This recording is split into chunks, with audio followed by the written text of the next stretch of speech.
Greetings. Welcome to ITR Live. I'm your host, Chris Hagano, and we are back here in Studio 130 for another fun-filled, action-packed episode of the gold standard in Iowa conservative entertainment.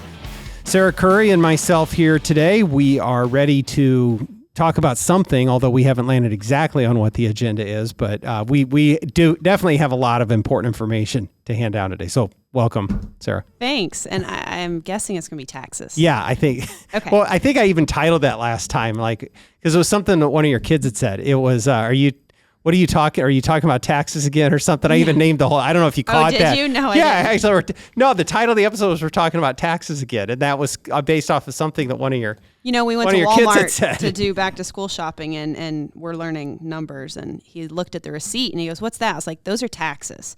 Why? Because the government likes to get their money. But Mom, you just bought me notebooks and pencils. And I was like, yeah, and the government got some of our money. And he was like so confused by all of it. Didn't know what to say. I really enjoyed it. So my oldest recently, in the last few months, got his first job. And I don't think I need to worry about him. He's a pretty conservatively minded young man already. But actually looking at that first pay stub is really, enjoyable to come face to face. Nope, you don't get all that money. Sorry.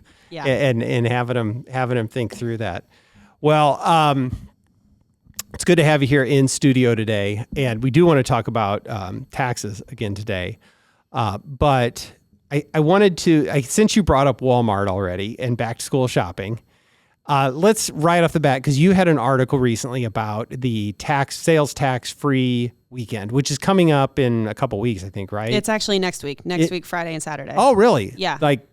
Because it's the first weekend in August, and since August 1st is on Thursday, I forget. So it's Friday and Saturday. Okay, so we're recording this on a Thursday afternoon. This would be a week from tomorrow. So okay, first weekend in August, and I think most Iowans understand this comes around once a year. But I mean, what is not taxed that is ordinarily taxed? What happens? So Iowa created their sales tax free weekend, and it was to incentivize or help offset the sales tax on back to school supplies. But that's a little misleading because all it really goes towards is clothing and shoes. And it has to be under $100.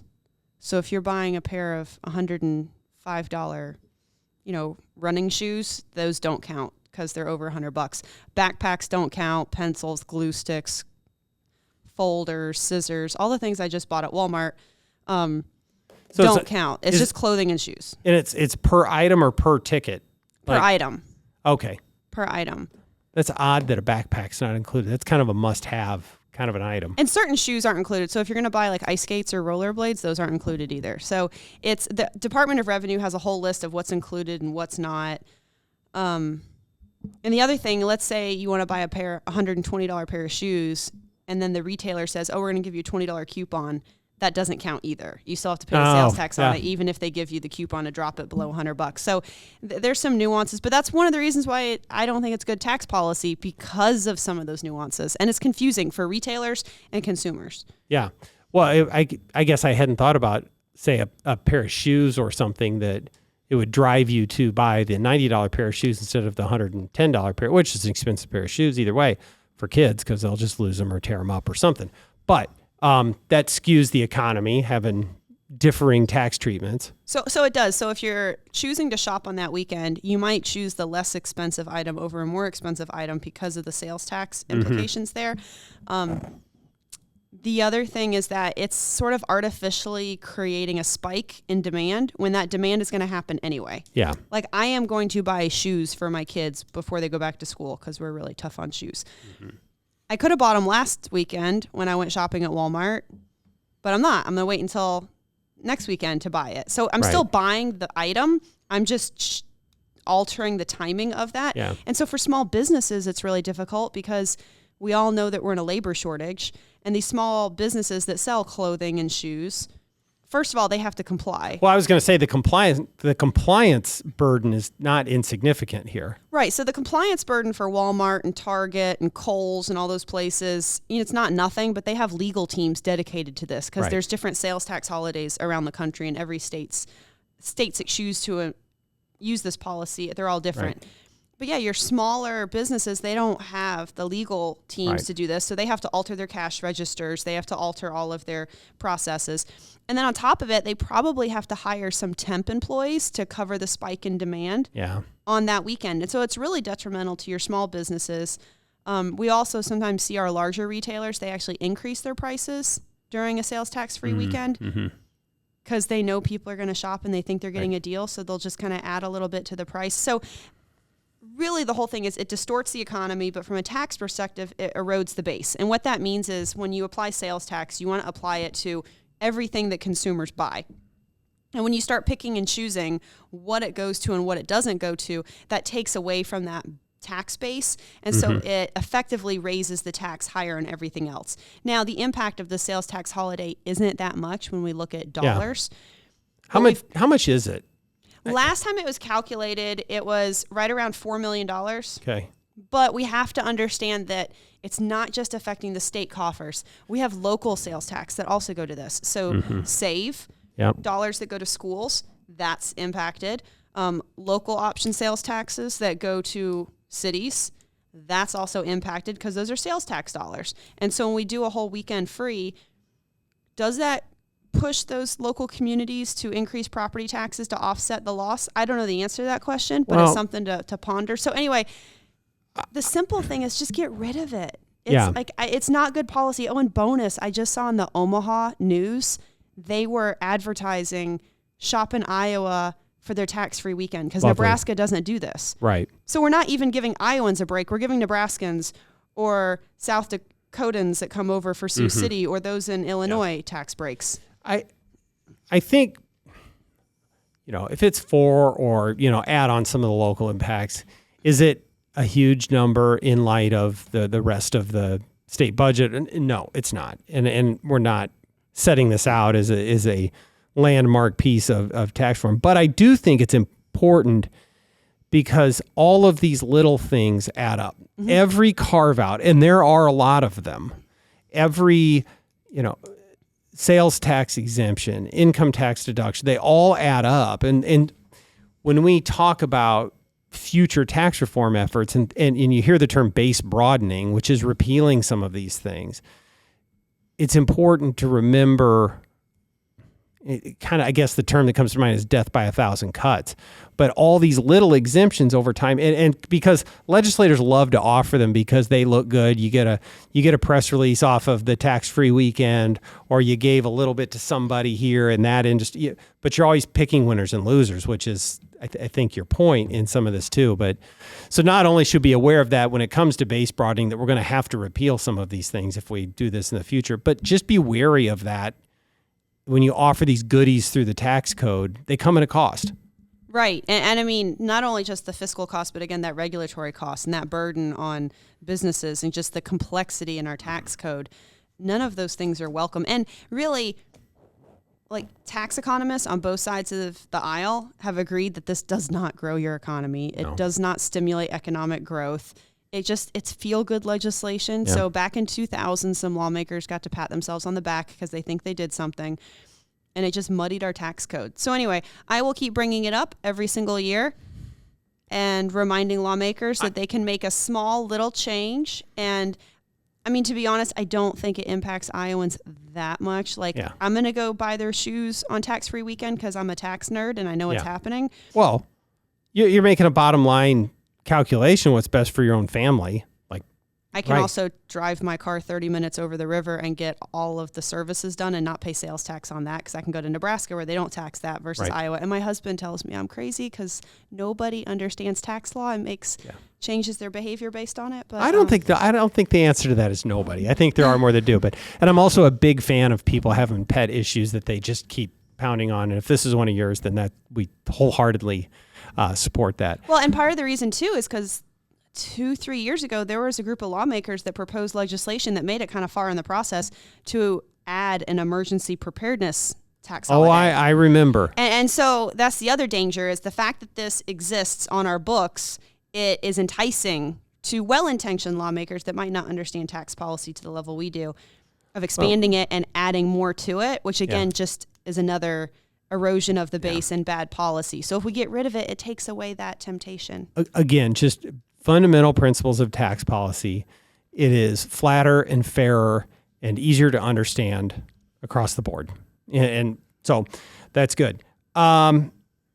Okay, I want to spend a little time because you had a hand in this too, and we touched on it briefly. I think Chris and I did recently. Was the look at what impact would a 2% hard cap on property taxes have done statewide, and comparing that to what actually happened.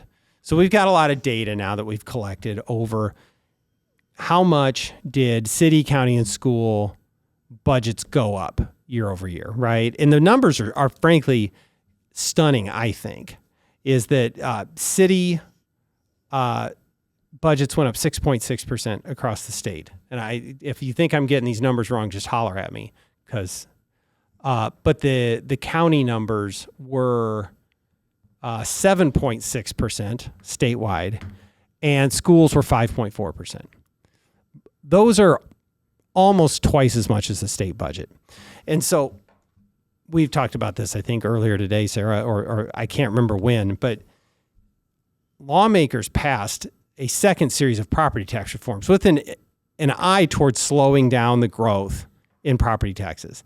This doesn't look like anything slowing down to me. Isn't that scary? Right? So they increased by those percent numbers, and that's with the limitations the legislature just put on them. It would have been higher had the legislature not done anything. So this is after these local governments were just screaming about how draconian these, frankly, modest improvements to the tax code were, and they're still counties across the state of Iowa, on average, increase their budgets 7.6% year over year. And I want to make sure our listeners understand the legislation that attempted to reduce the growth in property tax burden did not actually cut anything. No. It slowed the growth. So it's literally like saying you got a raise at your job and they gave you a 5% raise, but instead you only got a 3% raise. You still got a raise. Like they still got more money. Iowans are still spending more in tax dollars. They just maybe didn't spend as much as the local governments wanted them to. And so, a 2% cap, I've had jobs where I didn't get a 2% raise every year. So a guaranteed, pretty much with the way valuations are, 2%, that's not bad. But there has to be some sort of predictability for taxpayers. I mean, you can't just have your property tax bill jump by thousands of dollars every single year. Right. Seniors, especially on fixed incomes, they cannot live like that. Mine in Dallas County went up 15% in 1 year. That's not the assessment. The actual year over year of what I will pay for the privilege of living in my own home went up 15% in 1 year. It's unconscionable. On the aggregate, there's some counties that did a good job. Didn't raise it by as much, or at least as a more tolerable rate. But these numbers, I guess my point being, and bringing it back up again, is, and legislators know this, reform-minded legislators know this, is there's more work to be done on this. And I get the sense there's a growing weariness on behalf of lawmakers towards the arguments of these local governments, that they keep coming back year over year and saying how awful this is, and yet they still do this stuff. And so when we come back to this idea, okay, the foundation, Sarah, has said, okay, a 2% hard cap, you can't go any higher than that. That's not even a cut. It's just saying you can't grow as fast as you want. The state budget in the last years has been about 3%, maybe a little more, and not 7.6.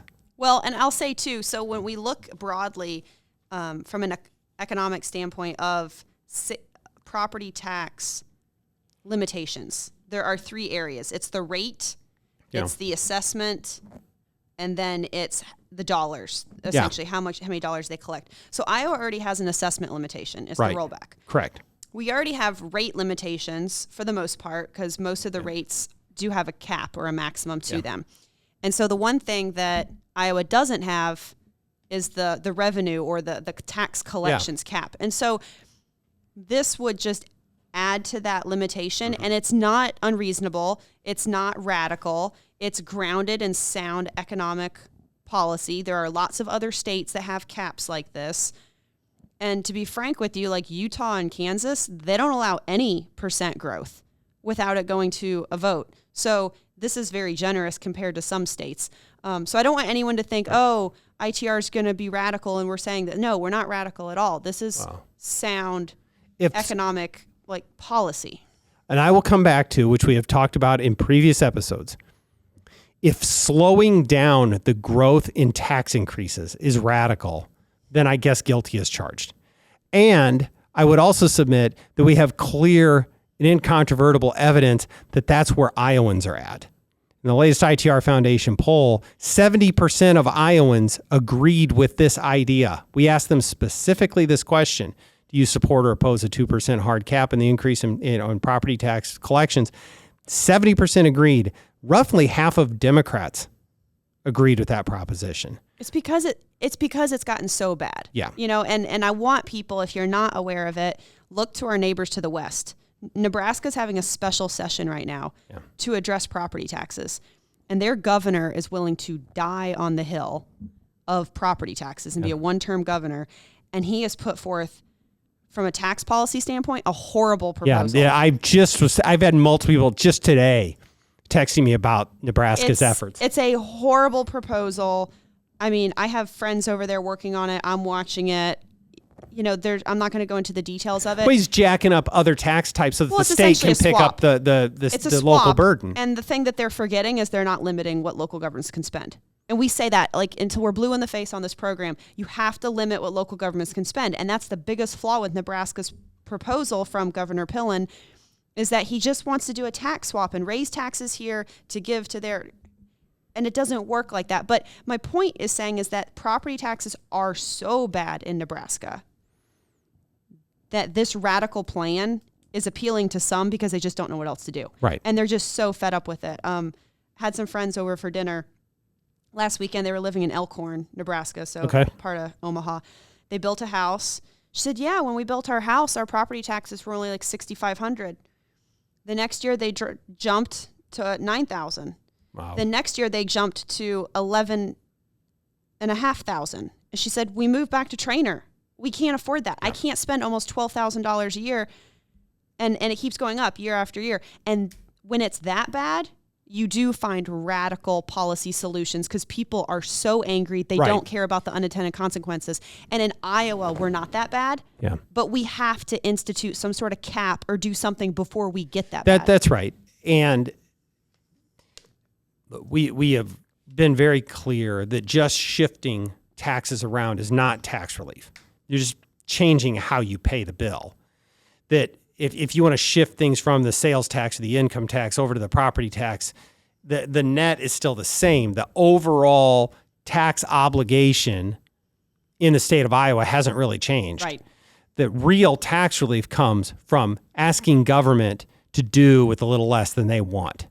And so a 2% hard cap is saying, okay, instead of continuing to grow at this fast rate and just changing who pays for it, nobody wins.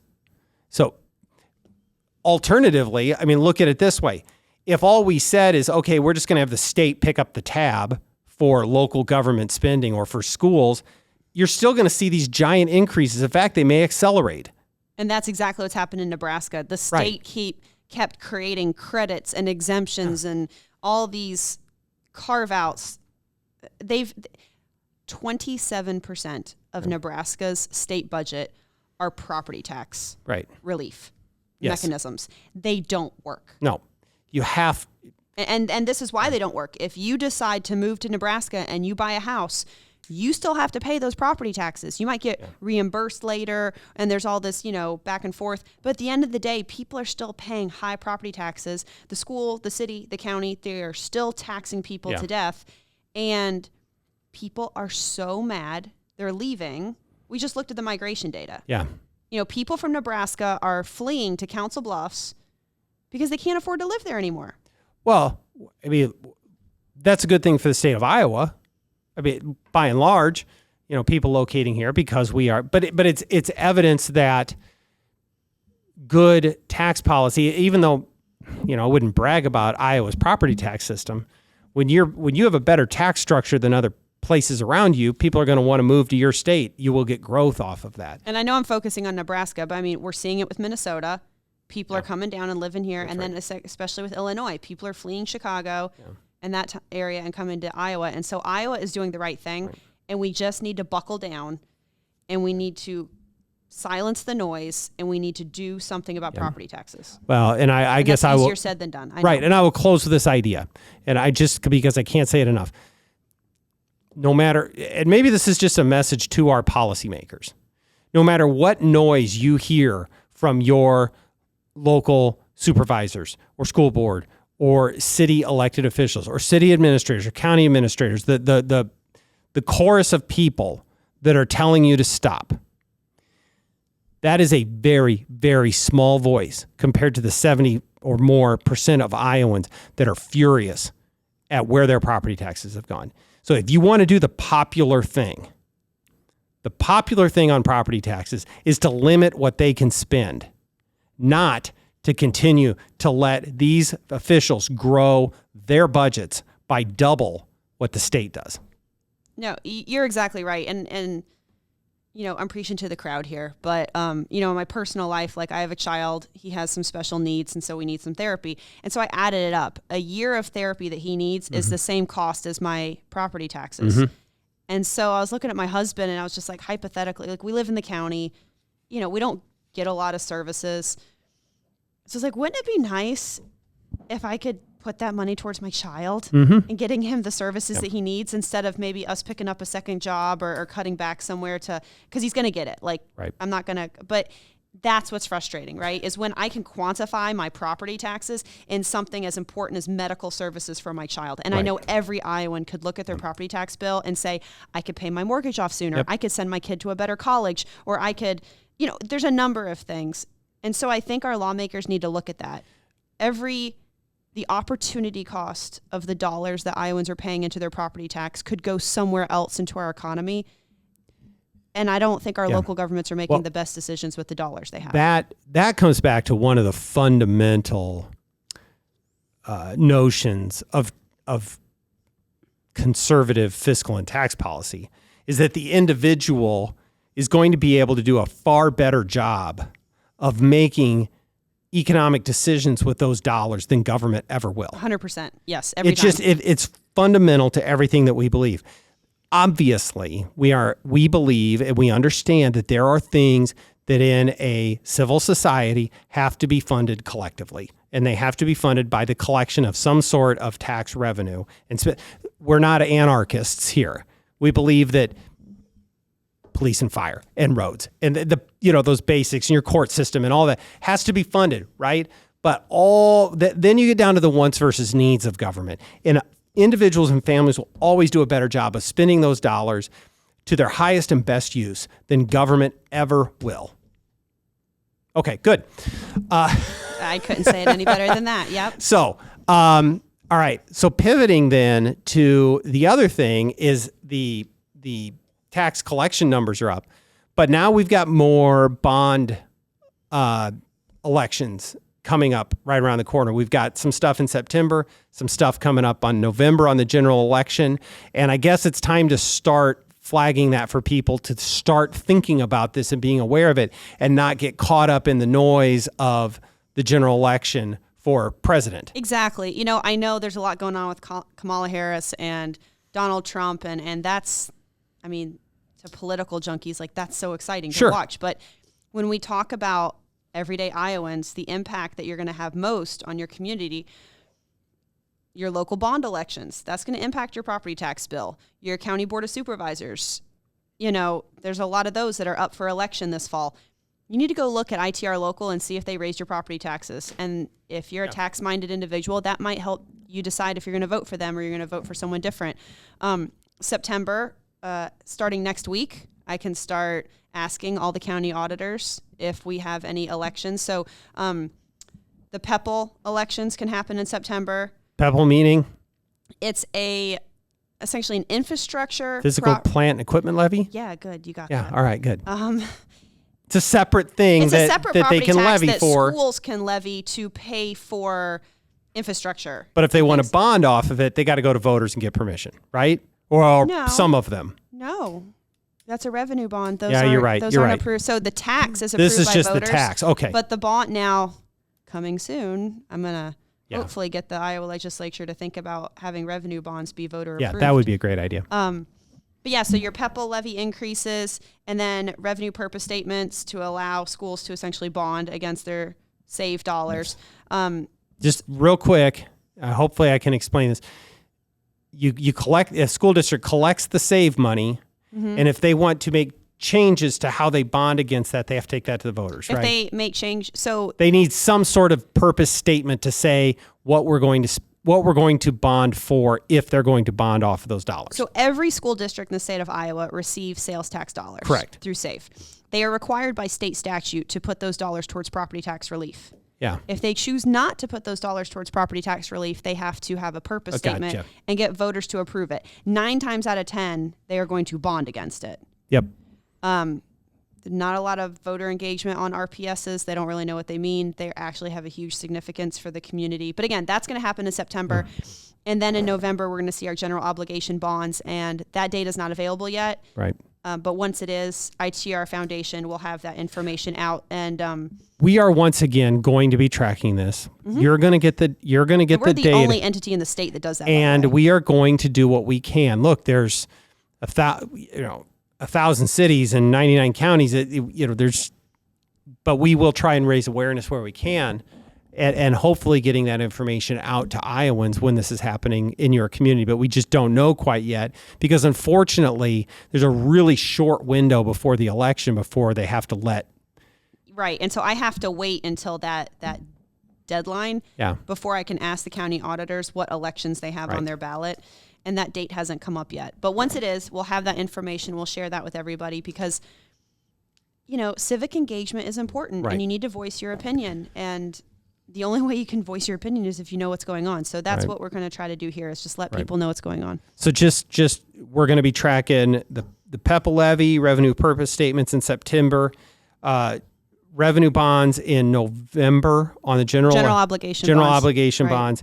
But also, we will not be voting on cities and schools. Those are an odd year, so that'll be again, next year in 25. But your county supervisor, anything that's a partisan office, is this year. And how much did counties raise property taxes on average? 7.6%. I mean, it's completely no. If you are an Iowan who wants your property tax burden to be addressed by your elected officials, it is your duty to ask these candidates what their plan is and what their intentions are with their budgets and with your budget when they're asking for your vote. Look, I'll tell you, I live in Mills County, and we had some pretty high increases last year. Yeah. They didn't raise it this year. Yep. Because there was a room full of angry people reminding them of that. And we have an incumbent that did not make it through the primary because people are mad about taxes. Right. And this incumbent did not pledge to not raise taxes. And so, for a lot of people are out there saying, well, I can't make a difference. Well, you can make a difference. And you just got to make a lot of noise. And I'm going to close with this, Sarah. When you have an issue that starts crossing 70%, when really there's true across the spectrum frustration, the will of the voters will be heard. One way or the other, this is going to come out. It's either going to come out with the state legislature passing something, hopefully like a hard cap, or a whole lot of incumbent supervisors are going to start getting thrown out, or city council people. The will of the voters will be heard. That's just the nature of representative democracy. So let's get on about making that happen and doing it the right way. And if anyone hears of anything going on in their community, yes, that's a great point. Let us know, because I am kind of beholden to the county auditors to wait for that deadline. But if you are following your school district and you go to the meetings or your county and you know that these things are coming up, let us know. That gives us a heads up and it gives us more opportunity to do background research on things. That's right. I mean, you knew that they were thinking about this in your area and you found out now that they're not going to pursue this. Yes. But we need those eyes and ears on the ground. So please shoot us an email, well, hold on. That's a success story we need to share with everybody. I know you want to cut it off because we. Well, I'm doing that for you. I know you've got places to be. But we fought back so hard that the school district has decided they're not even going to put forth a bond this fall. Yeah. I mean, this group in Glenwood has been able to stop it before it even happened. Yeah. And so how great is that for the taxpayer that now they don't have to worry about that? I mean, there's still other things, right? But that's a win. Yes, it is. Yes, it is. And we're going to tell that story. You know, we were kind of kicking this around a little bit. First thing is that we need to, when we get wins like that, we want to share that with across the state of how this can work when people get plugged in. So that's great. Good. So please let us know what's going on in your neck of the woods, and because we need that information. So I told you I'd try and get you out of here. I was told by a listener, a long time ITR Live listener, this week, that the episodes just breeze by, and I always say that it's time to go, and they wanted more. So this is already longer than our average episodes. Oh, is it? See, I've been having a great time. So, well, good. But I do think it is time to sort of wrap this up for today. But I want to get you back on regularly through the fall as we work through some of these bond elections. Yeah, so mid-August, I should have all of that. Because the election then, will be the second Tuesday in September. I want to start working up to that, and then what we can learn about things afterwards as we've done in the past. So I think it's important that we hear from you and all that. So all of your work on this, plus the things we talked about, are on the website at itrfoundation.org. But thank you very much for coming into Studio 130 today. Always a blessing. Thank you. All right. Wonderful. Thank you, Sarah.